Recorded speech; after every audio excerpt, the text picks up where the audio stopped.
Sœur Nicole Boitcha, je vois tous les autres qui prennent place et se dire qu'il ne reste plus qu'à accueillir ici le chef d'État de la République démocratique du Congo et son homologue, son hôte de marque, Emmanuel Macron. Voilà, donc restez branchés pour suivre. Alors, la grande porte s'ouvre, les deux chefs d'État sont en train de faire leur entrée ici.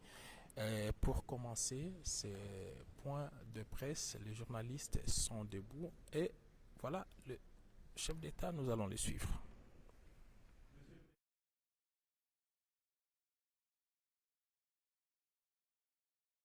Grâce à qualité. Je veux d'abord vous redire tout le bonheur que nous avons de vous avoir en France.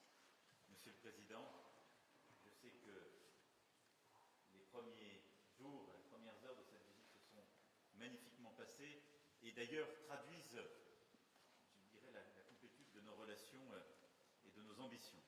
Il y a un an, lorsque je me suis rendu à Kinshasa pour ma première visite en République démocratique du Congo, vous m'avez accueilli en ami. Je ne l'oublie pas, et ce jusqu'à Bandal. C'est donc naturellement en ami que j'ai le plaisir de vous recevoir ici à Paris, car c'est ici Paris. Et pour cette nouvelle visite, la quatrième depuis que vous êtes chef de l'État, mais la première visite officielle. Et je me réjouis de cette visite car elle témoigne de l'attachement qu'il y a entre nos deux pays dans des moments difficiles, il faut bien le dire, que vous vivez. Monsieur le Président, l'année dernière à Kinshasa, nous avons discuté des pistes de renforcement de ce partenariat bilatéral. Je voudrais évoquer tout le chemin parcouru. D'abord, nous voulons continuer d'accompagner votre développement économique. On l'a évoqué ensemble, les équipes ont travaillé sur ce sujet, et nous le faisons de manière partenariale, à votre écoute, en réponse à vos besoins, dans 3 domaines principaux: l'appui aux métaux critiques, aux villes durables et la transformation numérique. À ce titre, je me réjouis de l'intensification des investissements et des échanges commerciaux entre nos deux pays, le partenariat entre Alstom, Metrokin et AFC, qui sera conclu cet après-midi pour construire un train urbain à Kinshasa. Et nous voulons continuer d'aller de l'avant. Nous avons facilité les mécanismes de financement. L'AFD a accru sa présence et continuera de le faire. La Banque publique d'investissement avance aussi avec les entreprises et le développement du secteur privé. Je sais votre attachement et je veux vous dire ici mon engagement pour aller plus loin sur des grands projets d'infrastructure, les corridors ferroviaires, y compris avec l'Angola, le projet INGA, et j'ai eu tout à l'heure le président de la Banque mondiale qui m'a dit son attachement et si la France était prête à y aller à votre côté, sa volonté d'avancer sur ce sujet. Je veux ici vous dire que nous sommes prêts à y aller. Et la volonté de continuer à avancer fortement avec ce que nous avons signé ensemble, c'est-à-dire le travail du BRGM pour cartographier à vos côtés vos ressources minières, et notre volonté ensemble de travailler à une plateforme et un mécanisme de traçabilité de tous les minerais. Et ce mécanisme que vous appelez de vos voeux, c'est celui que nous soutenons, celui qui permet de lutter efficacement contre les trafics pour tous les minéraux critiques, celui, par exemple, comparable au processus de Kimberley pour le diamant qui existe aujourd'hui. Nous sommes volontaires pour avancer sur cette ligne, comme nous avons commencé à en poser les jalons lors de ma visite donc de l'année dernière. Nous souhaitons aussi poursuivre les discussions pour une convention fiscale bilatérale. Nous avons lancé également une communauté Afrique-France Entrepreneurs à Kinshasa la semaine dernière pour rapprocher les jeunes entrepreneurs français et congolais. Tout avance et nous voulons donc aller encore plus loin sur le plan économique. Je sais que vos discussions de cet après-midi contribueront fortement. Deuxièmement, la France déploie son action en appui de la population congolaise. Nous le faisons dans le sillage des actions que vous portez, Monsieur le Président, particulièrement en faveur de la jeunesse et des territoires. Depuis 2022, sur un horizon de 3 ans, nous avons engagé ensemble pas moins de 500 millions d'euros dans votre pays pour des projets concrets en matière de santé, d'éducation, d'enseignement supérieur et de recherche, de formation professionnelle, d'entrepreneuriat culturel ou encore de sport. Une fois ces engagements respectés, et ils le seront bientôt, je souhaite que nous puissions signer prochainement un nouveau protocole pluriannuel. Je veux ici saluer les initiatives concrètes pour la jeunesse. J'en prendrai 2 à titre d'exemple. Dans le domaine de la mode, La France accompagnera bientôt la création d'un institut régional de la mode à Kinshasa. Et dans le domaine sportif également, nombre de grands sportifs congolais jouent en France, à commencer par le capitaine des Léopards, Janssen Memba, à qui je souhaite le meilleur pour le match de jeudi avec l'OM. Et nous voulons développer notre coopération sportive et allons soutenir la mise en place d'un institut national du sport à Kinshasa sur le modèle de l'INSEP en France. Ce projet vous avait été présenté, je le sais, hier, en marge d'un grand match de football qui s'est tenu à Clairefontaine. Troisièmement, la France voit dans la RDC un partenaire clé dans la protection des trésors que nous avons en partage. La forêt du bassin du Congo est l'un des poumons de notre planète. Nous avons lancé, lors de la COP28 de Dubaï, un partenariat pour les forêts, la nature et le climat, ensemble aux côtés des États-Unis et de l'Allemagne, pour mutualiser les appuis financiers et techniques. Et je me réjouis que votre pays ait accepté de faire de Kinshasa la capitale hôte de la prochaine conférence des parties du partenariat pour les forêts du bassin du Congo, co-organisée avec le Gabon et la France. L'autre trésor que nous avons en partage avec les forêts, c'est la langue. La RDC est le premier pays francophone au monde. La francophonie est un trésor en partage, communauté de valeurs, de solidarité, dynamique et créative, et je suis à cet égard heureux de pouvoir vous réaccueillir lors du sommet de la francophonie en octobre prochain. Quatrièmement, nous voulons défendre la consolidation de la souveraineté de votre pays.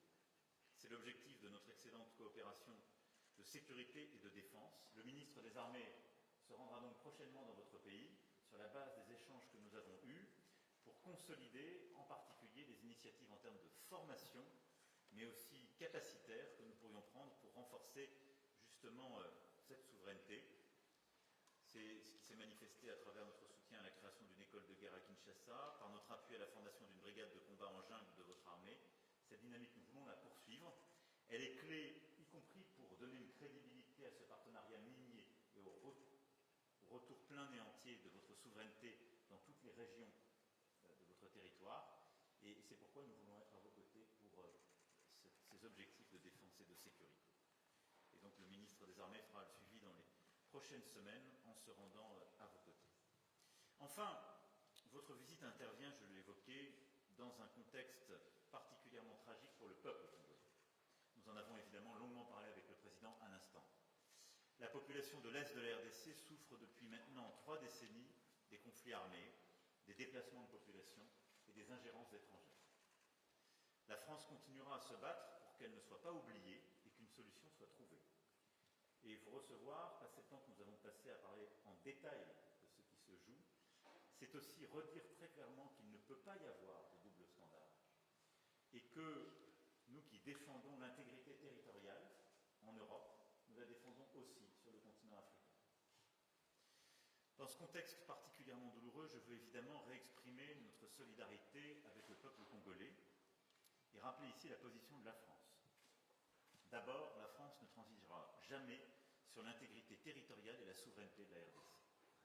Ensuite, nous n'avons aucune difficulté à pointer les responsabilités.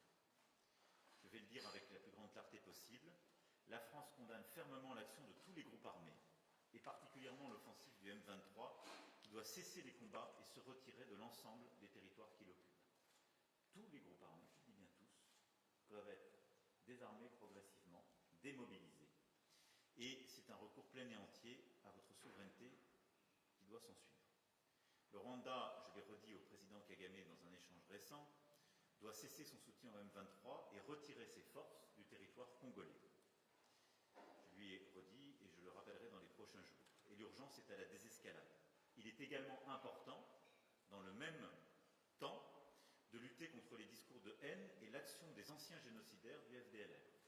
Et je veux vous remercier pour les engagements très clairs que vous avez pris, pour à la fois agir de manière très concrète et assumer politiquement la lutte contre les FDLR, et nous engager la communauté internationale et les forces onusiennes pour accompagner le processus, évidemment, de DDR de cette force. Aucune de ces forces n'a quelque légitimité que ce soit. La seule force armée qui peut et doit opérer sur votre territoire, ce sont les forces armées de la RDC. La France salue l'engagement de la RDC à mettre fin aux agissements du FDLR, l'encourage à mettre en œuvre cet engagement Et nous sommes avec plusieurs autres alliés à vos côtés, vous le savez, pour mettre en œuvre cette avancée. Enfin, la France s'est attachée aux processus diplomatiques régionaux. Nous pensons que la priorité doit être au dialogue et à la recherche d'une solution diplomatique sous l'égide du président angolais Lourenço. Et nous soutenons cet agenda. Je souhaite qu'il puisse maintenant porter ses fruits de manière très concrète sur le plan justement des décisions sécuritaires et politiques. Et j'ai dit au président, nous allons très fortement l'appuyer, nous réengager, et je souhaite que d'ici à la fin de l'été, nous puissions avoir des initiatives pleinement conclusives pour sortir de la situation que vous connaissez depuis trop de temps. Voilà, Monsieur le Président, cher Félix, ce que je souhaitais dire aujourd'hui. Je tiens une nouvelle fois à saluer votre présence, qui est celle d'un ami, du président du plus grand pays francophone au monde, mais aussi du président d'un grand pays d'Afrique où se jouent beaucoup des questions sécuritaires, mais aussi beaucoup des questions de développement économique, naturel, et que nous accompagnons et accompagnerons dans la durée. Vous pouvez compter sur la détermination de la France. Merci beaucoup. Merci beaucoup, Monsieur le Président, cher Emmanuel. Merci d'abord pour l'accueil qui me rend un peu jaloux, parce que à Kinshasa, on n'avait pas fait pareil. Là, je crois que la France nous a battus. Donc nous avons une revanche à prendre. Et donc, vous êtes cordialement à nouveau invité en République démocratique du Congo, cher ami. Merci également, je crois que le Président a tout dit, je ne vais pas revenir sur les détails de nos discussions. Mais ce qui a le plus retenu mon attention, c'est l'engagement encore plus grand de la France aux côtés du peuple congolais, surtout dans ce que nous subissons comme guerre injuste qui nous est imposée par le Rwanda, qui soutient le M23. Et je pense qu'avec les discussions qu'on a eues aujourd'hui, une lueur d'espoir pointe à l'horizon. On peut compter, je peux le dire, c'est un risque que je prends, mais je l'assume. On peut dire qu'on peut compter sur la France qui sera à nos côtés pour trouver cette paix. Parce que de la paix dépendra maintenant beaucoup d'autres choses, notamment le développement par l'investissement des opérateurs économiques français dans tout ce qu'il y a comme opportunité à saisir en République démocratique du Congo. Ici, on a parlé des minerais critiques, mais on a également parlé des infrastructures, et principalement du grand projet d'Inga, ce projet qui me tient à cœur et qui a beaucoup d'intérêt manifesté en ce moment. Et la France doit être aux premières loges pour nous accompagner dans la réalisation de ce projet. Je crois que nous avons eu une très très belle discussion et moi de mon côté je peux dire j'ai eu un excellent séjour. Avant de rencontrer le président Macron, j'ai rencontré plusieurs représentants de la classe politique française, des institutions françaises et ça s'est très très bien passé au Sénat, à l'Assemblée nationale et ce matin au ministère de la Défense. Je repars très satisfait et très optimiste quant à l'avenir des relations franco-congolaises. Que vivent d'ailleurs ces relations franco-congolaises. Monsieur le Président, encore une fois, merci.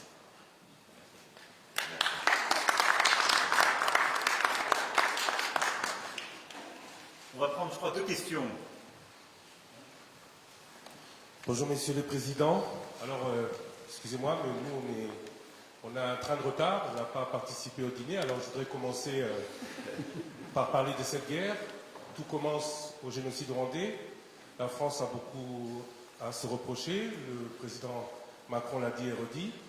Ce serait peut-être l'occasion de lever ou de déclassifier les documents toujours secrets pour savoir ce que l'on a exactement à se reprocher. Alors aujourd'hui, la guerre continue et des sanctions sont demandées par la République démocratique du Congo. Ma première question, c'est est-ce que cela a toujours été ou est toujours à l'ordre du jour? Je vous avais déjà posé la question l'année dernière, ici. Ça, c'est pour le président Macron. J'ai une question pour le président Tshisekedi. Le président Sarkozy, c'était il y a beaucoup plus longtemps, avait parlé d'exploitation commune des ressources de la sous-région. Jusqu'où n'irez-vous pas pour obtenir la paix? Est-ce que avoir cette paix, pour vous, aura aussi le prix de concession demandé par d'autres pays, et particulièrement le Rwanda? Je vous remercie. Sur les sujets, merci beaucoup pour votre question, sur les sujets mémoriels que vous avez évoqués. Sur les sujets mémoriels que vous avez évoqués, je veux ici être très clair. Il y a un exercice inédit, pas simplement de transparence, mais scientifique qui a été conduit à ma demande. J'ai mandaté le professeur Claire avec toute une commission d'experts reconnus, indépendants, qui, pendant de longs mois, ont fait un travail sur la base duquel j'ai prononcé le discours de 2021, qui est le seul discours et les seuls mots qui ont autorité en la matière. Il y a ensuite un travail historique et historiographique qui se poursuit, et tout a été mis à disposition avec un dialogue et d'ailleurs même un changement de nos règles à la lumière de ces demandes. Donc je vous renvoie là aux travaux de la commission Duclerc, à mon discours de mai 2021 sur ce sujet. Maintenant, je parle d'avenir. Sur la situation, notre volonté, c'est de la régler d'un point de vue militaire, sécuritaire et d'un point de vue politique, car tout se tient. Et vous avez raison, la situation que connaît l'Est de la RDC étant enquistée au fond depuis 3 décennies. Et certains ont pris des habitudes, il faut bien le dire. Et elle suppose d'avoir une réponse à l'égard de tous les groupes armés. C'est pourquoi je vais ici être très clair, puisque vous m'interrogez de manière générique sur la question des sanctions. La France, d'abord, a condamné publiquement les agissements rwandais à l'est de la RDC, et ce, à plusieurs reprises depuis la fin 2022. Nous avons aussi pris des sanctions. Au niveau européen, c'est parce que la France a plaidé justement pour le renforcement du régime en vigueur en décembre 2022 que des mesures restrictives individuelles inédites ont été prises 6 mois plus tard à l'encontre des groupes armés congolais M23 et FDLR et d'un officier rwandais impliqué sur le terrain au Nord Kivu. Nous continuerons à explorer cette voie à chaque fois qu'elle sera nécessaire. On a d'ailleurs parlé très précisément avec le président de ce sujet. Pour le moment, nous considérons que, d'abord, on continuera à apporter des sanctions comme ça individuelles et ciblées en fonction des évolutions sur le terrain. Notre priorité, elle est à l'action DDR à l'égard de tous les groupes armés, réimplication des forces régionales onusiennes reconnues et acceptées par la RDC sur son sol, et avec un travail et des engagements que nous demandons au Rwanda. Et ce faisant, nous pensons que le dialogue et la recherche de la solution diplomatique et sécuritaire est plus efficace à ce jour. Mais rien ne doit être exclu, et nous ferons tout ce qui est utile à chaque étape, comme nous l'avons fait tous ces derniers mois, ces dernières années. Oui. Ce qu'avait dit le président Sarkozy il y a quelques années était peut-être sujet à débat en ce moment-là, mais je pense que beaucoup d'eau a coulé sous les ponts depuis lors. Et aujourd'hui, la situation est totalement différente. Je suis moi-même témoin vivant de ce que je vais dire. Lorsque je suis arrivé à la tête de ce pays, j'ai tendu la main à tous nos voisins. J'ai fait le tour, on en a 9, je les ai tous vus, particulièrement le Rwanda et l'Ouganda, pour tirer un trait sur nos tensions du passé. Et nous avons expérimenté ce dont avait parlé le président Sarkozy, c'est-à-dire cette coopération sur des projets, des joint ventures, une coopération qui allait mettre ensemble nos pays et déboucher sur le bien-être de nos populations. Mais j'ai été payé en monnaie de singe. Je ne vous l'apprends pas. Vous le savez, nous avons été poignardés dans le dos par le Rwanda qui, au lieu de se contenter de cette proposition que je faisais, qui allait garantir une transparence dans les échanges et garantir aussi le principe gagnant-gagnant dans cette collaboration, ils ont préféré continuer ce trafic illicite qu'ils mènent sur le sang du peuple congolais. Et cela me rend donc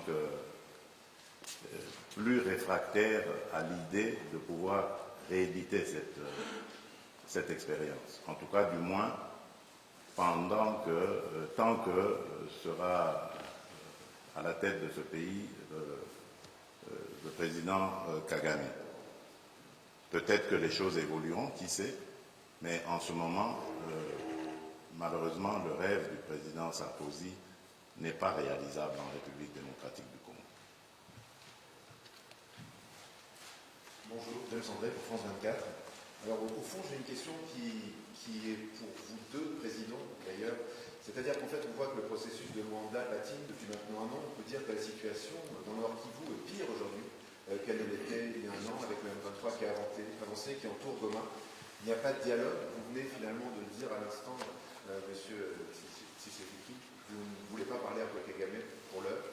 Donc ma question est d'abord, pour vous, qu'est-ce qu'il faudrait pour que bien vous vous mettiez à la table et que ces discussions puissent reprendre?